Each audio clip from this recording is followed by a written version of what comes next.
Hey guys, working on a 2010 Arctic Cat 450 EFI, rebuilding the motor. Thing overheated. Basically, it destroyed the piston. This is actually the piston from it. So that thing's totally gone. Cylinder got destroyed. Wasn't worth even messing with. By the time you look at places to replate them, bore them, whatever, I just bought another cylinder. Head got chewed up. I found a good used head. Got a little beat up. Valves are all bent. Head's probably savable. I got to really clean it up a little better just to see how much those little dings went into it. But I just picked up another good used head that was like brand new. Clutch housing got a little bit of grooves in it. Just not too bad at all. But I got a new clutch housing. Got a new wet clutch. This is the original cases. All the bearings didn't feel great, so I just got new bearings. This is where the counterbalance shaft a piece of piston must have got caught between the counterbalance shaft and the housing, and it cracked it. So that's why I had to get a set of cases. There's a lot of cases on like eBay and stuff. You could find them 150, 200 bucks for a set of good cases. If you got to put bearings in them, put bearings in them. But that's basically it. Timing chain, the old timing chain, that's going to be getting replaced. I never reuse a timing chain. Anyway, I'm going to do some videos of putting this thing together, and we'll see how it goes. Okay, I'm going to put my bevel gear in, and one thing to keep in mind is, because I did change these cases, backlash between the bevel gear and the driven gear could be different now, because this gear was shimmed to the driven gear in this casing. So this is your shim here behind your bevel gear. The thicker the gear, the closer your backlash is going to be, tighter it's going to be. The thinner the washer, it pulls it away from the driven gear, so you have more backlash. So that's something I'm going to have to check and make sure, my backlash is in specs. I think it's 5 to 33 thousandths. I have to look it up in the book again, but I'm pretty sure it's what it is. So we'll get this in here, then get our driven shaft in, and we'll see where we're kind of at. My run out, my backlash actually, between my bevel gear and my driven gear. So I got my dial indicator set up. You want to have 3 to 13 thousandths. I believe that's the spec. I'll double check again. But I got this set up where, you basically have your dial indicator right against this gear, almost pushing at 90 degrees. So you want to go straight up and down off that gear with your dial indicator to be able to get the correct measurement. So I'm trying to do this with one hand, but I tap the shafts down with a rubber mallet, so they're seated in pretty tight. They feel pretty good. So I'm getting about 6 thousandths.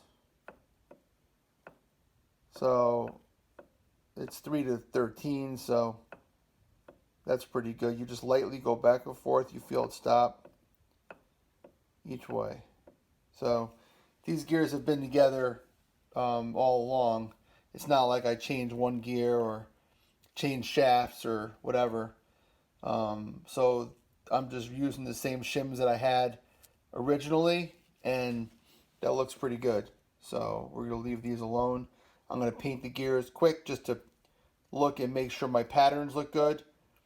But they should be driving in the same spots. Okay. All right, guys, I got the crank in. I put the crank in the freezer. I let it freeze for 4 or 5 hours. I was going to heat the case up. I didn't, because I just wanted to see if it started going in pretty easy on its own without having to heat up the case, and it did. It went down a little over halfway, slipped right in by hand. So I just took a socket, I put it up on top here, I just tapped it real lightly. I felt it kind of bottom out, so it went in nice. I put my balancing shaft in, got the timing mark set. So anyway, this part's done. and we'll work on the transmission, getting all the gears and transmission and the drive shaft in there next. I want to heat it up, and I got the bearing frozen, and I'm going to drop the bearing in.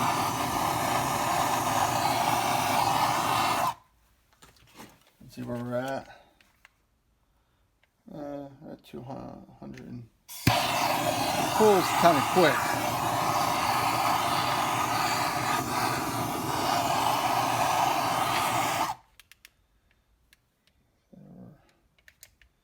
I don't need to go crazy making it super hot. I want to try to expand it a little bit.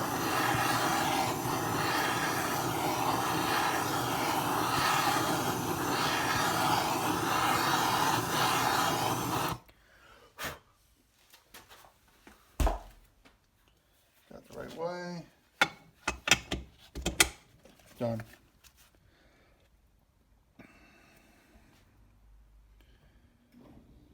That's it. Just kind of hold it down in there, and it's gonna shrink back together, tighten up nice, and went in perfect. No hitting, no banging. Slip right in. Okay, so we're putting our little locking tabs in here to hold the bearing in place. Put a little Loctite on that. Make sure you got Loctite on there so it can't come loose.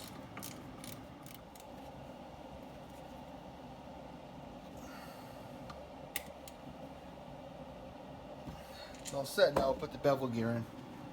So here we got our bevel gear. Okay, so got to make sure you put everything back in order. You got your bevel gear here. You got your shim here. I'm going to be using the same shim as I showed in the other part of the video. Backlash is good, so we're good with that. Then we got our washer that goes under the nut. We're going to pop this in here now. Our shim, gear, washer's on there already.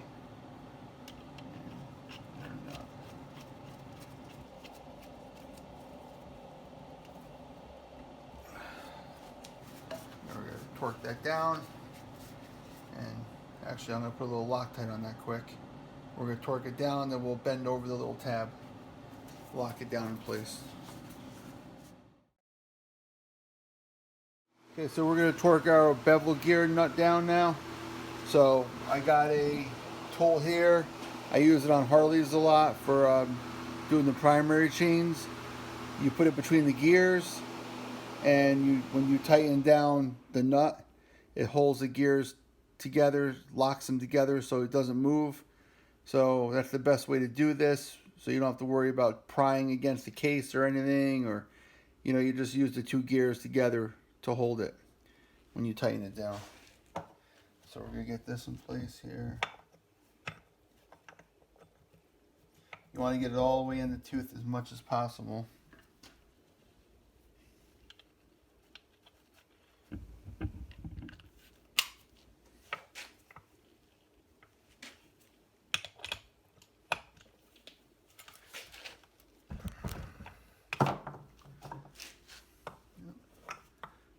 Back in place.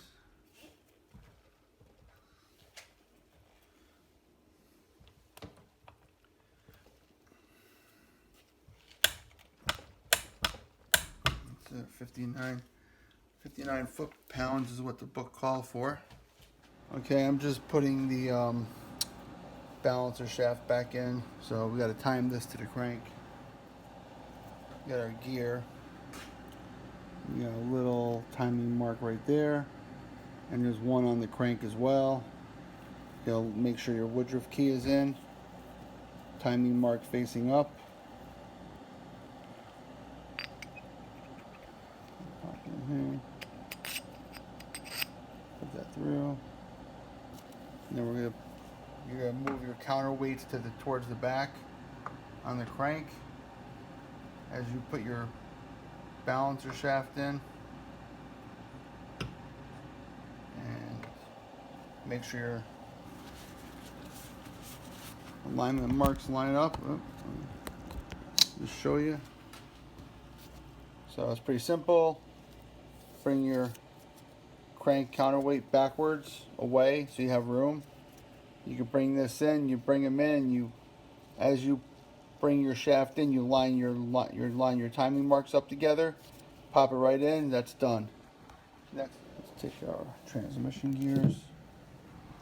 We're gonna pop this in first. So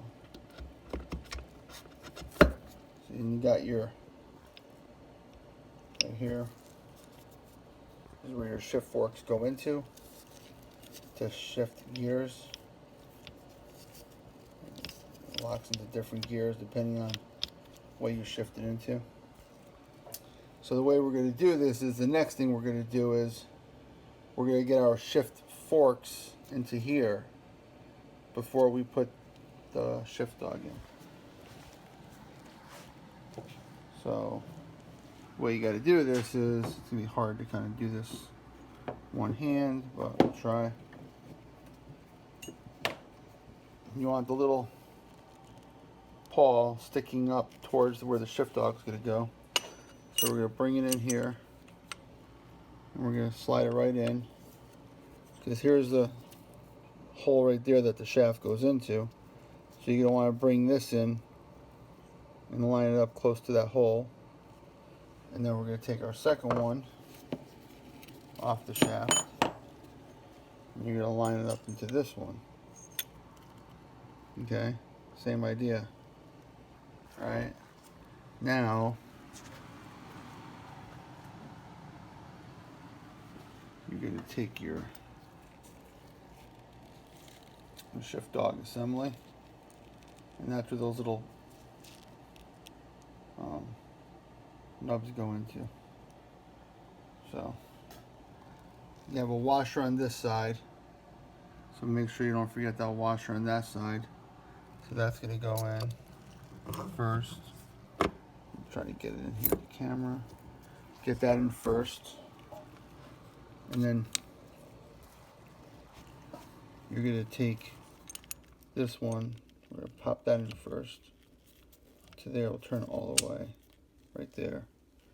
Now we got to get the bottom one in, so get our hand on it here. See if I can do this one-handed.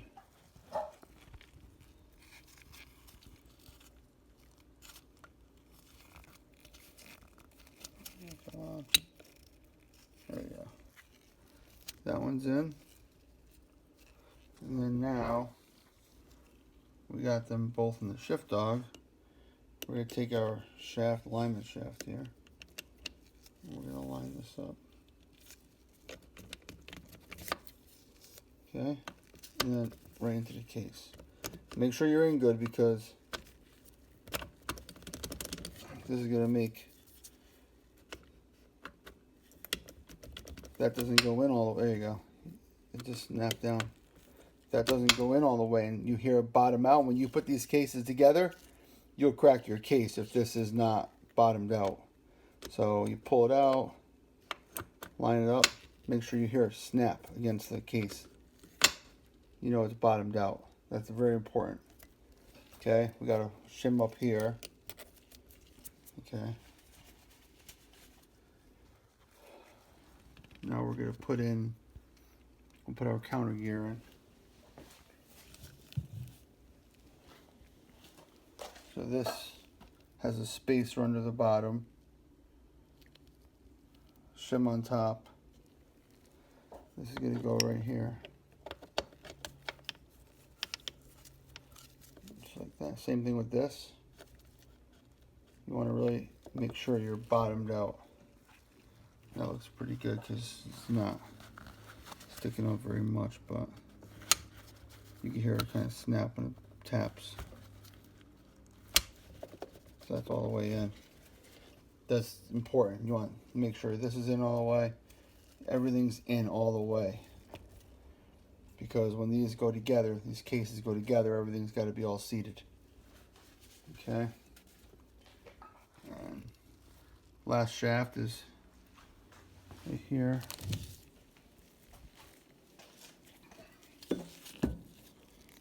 Here we oiled this up already, so this is, actually I think this would be your input shaft off your clutch, because your secondary clutch pulley is going to go on this. So the engine's going to spin, clutch engage, drives this shaft, and then you can obviously see how everything works.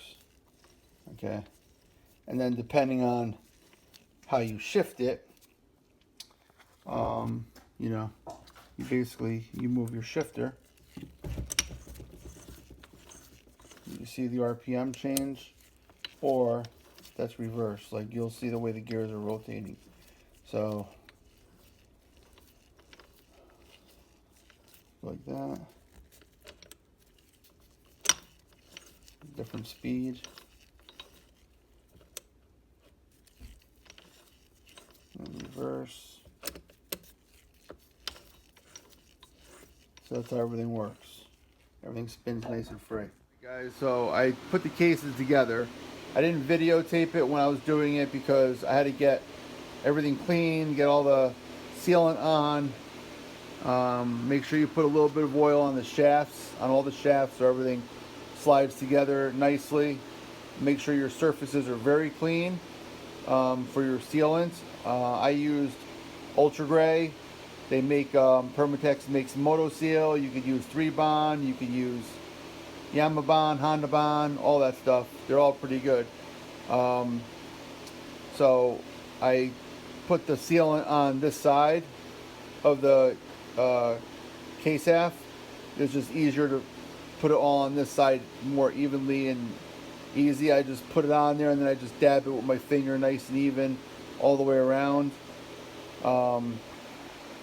Put the case on there, slide it down as far as you can with your hand, tap it back and forth, it'll go right in. Make sure you move your shafts a little bit as you're doing it. I took a rubber mallet, I tapped it down the rest of the way, it went right down, bottomed out. Put all my screws in, I torqued it cross pattern sequence. Small screws, I did 120 inch-pounds. Those are the 6mm, the 8mm I did 21 foot-pounds. And just make sure you do a cross pattern. And then I flipped the motor over the other side. Same thing, installed the case bolts on that side, torqued them, put it back on this side again, rechecked them, they're fine. Now I'm going to let it dry overnight and let it set up, and tomorrow we'll start doing the engine. We'll start doing the engine sides of the motor, and then we'll do the top end. So I got my oil pump in. This is the old one. Had a little bit of scoring on there. It's very, very, very light. It probably would have been fine, but it was pretty cheap, so I just put a new oil pump. This screw stays in. Just make sure it's tight before you put it in, and you know, put a little oil in your gears before you put it in the case. It's got 3 Phillips head screws. Put some red Loctite on them. Torque them to 8 foot-pounds, which is 96 inch-pounds. You have a washer that goes in here first. Then your little alignment pin goes in, which is right there. And then you got your C-clip, and then pump is done. Now we're going to be doing our driven gear for the oil pump that is hooked to your counterbalance shaft. Put some red Loctite on this bolt. We're going to torque that down next. I think that's 59 foot-pounds. I have to check the exact specs. Let me see, actually. We can look over here quick. Let me see what this says. Actually, no, it's an oil pump. Driven gear, it's 63, sorry. 63 foot-pounds for our driven gear. And then we'll put the timing chain in next. Alright, so we got our timing chain in. I'm going to leave it off the sprocket for now. Just zip tie it out of the way so it keeps tension on it. This way, if this moves, it won't pull the chain by accident. Counterbalance gear, driven gear for the oil pumps, tightened, torqued. C-clips on, oil pump gear, that's all set. Got our little guard in here. I think it's like an oil deflector. Maybe guard for this chain too, so you can't damage the case if it breaks or something like that happens, or but I think it's mainly for oil deflection. Anyway, that's in. We'll do our wet clutch next and get that going. Just a couple quick things. I got my gear here that goes to my transmission. All that is just the gear slides on with a little C-ring, snap ring, I guess you call it. Snap ring goes there. That's it for that. I put my bolt in here. Put this in first. Put a little red Loctite on it. Torqued it to 120 inch-pounds. Then I pulled this little arm back. Put my gear selector gear on. Put a little red Loctite on that. I think I torqued this to 120 inch-pounds. There's a little washer that goes behind this. You want to keep that in mind. Don't forget to put the washer on here. Gear, bolt, torque it, done. This is just your selector shaft. It's timed. You got two little punch marks here. Make sure they're lined up. Then next we'll do our crank seal and put our retainer on. Then we'll put our stator in, our flywheel, and get this whole side buttoned up. Okay, we're going to get our starter in now. Make sure you always change this O-ring right here before you put it in. Right here.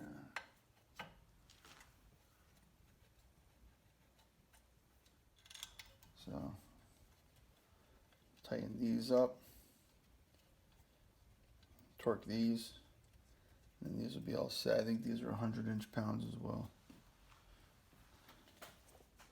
Okay, guys, we got our flywheel on and our starter ring, starter gear. Make sure it only spins one way, free. It won't go that way, it spins this way, nice. I checked the bearing, it's pretty good. Looked really nice, so I left it alone. And this gets torqued down, red Loctite, to 107 foot-pounds. This is done. We got our gear that goes into our transmission. So we just got to put a couple gears on here. So this is like a starter counter gear, I guess. Here's your starter gear, and then that goes onto this gear. You can see the fine teeth. Just check it and make sure all the teeth are clean. No chips or no excessive wear, and it looks really good. So pop this in. That's in. Make sure all these shafts are all the way in. Make sure you don't forget your shim. Goes right there. We got your snap ring on this gear. That's pretty much it. You also want to double check and make sure your gear shift selector,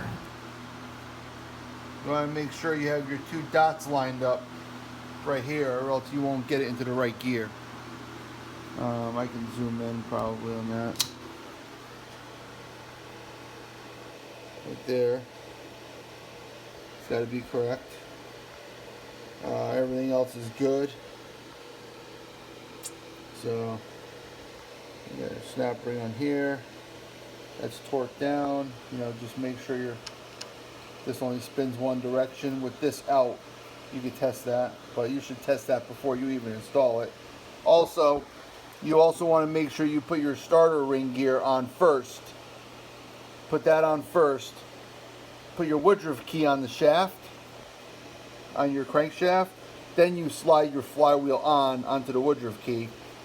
Put your red Loctite on, and you torque this down to 107 foot-pounds. That's pretty much it. So we're going to be putting our cover on next, and I'll do a video of that. There you go. Alright guys, magneto covers torqued down, 10 foot-pounds on all the 6mm screws. There is an 8mm bolt in the center. The book does not tell you, and I looked everywhere, like what the spec is on this bolt. So I went a little bit over. I probably went to about 12 on this one in the center. But it felt pretty good, but that bolt, you could feel it kind of flexes a little. So I didn't want to go too crazy, so I think I went to about 12 on those. And then these are all 10 foot-pounds. Don't forget your 2 screws inside the case. We're going to put our water pump drive gear on now. We're going to put red Loctite on this. So, and then that gets torqued to 28 foot-pounds. So we're going to put some right here inside the nut. I should put a little bit on the shaft here, just a little bit. So we got enough on there.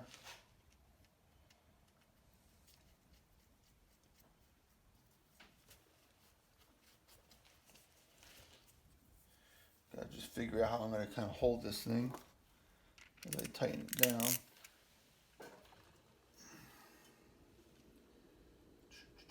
I don't have a spanner wrench for this side, but what I could do is just put a socket on the other side on the crank.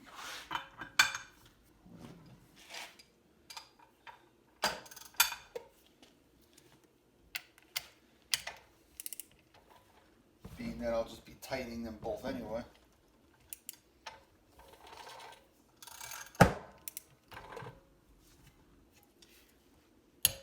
There we go.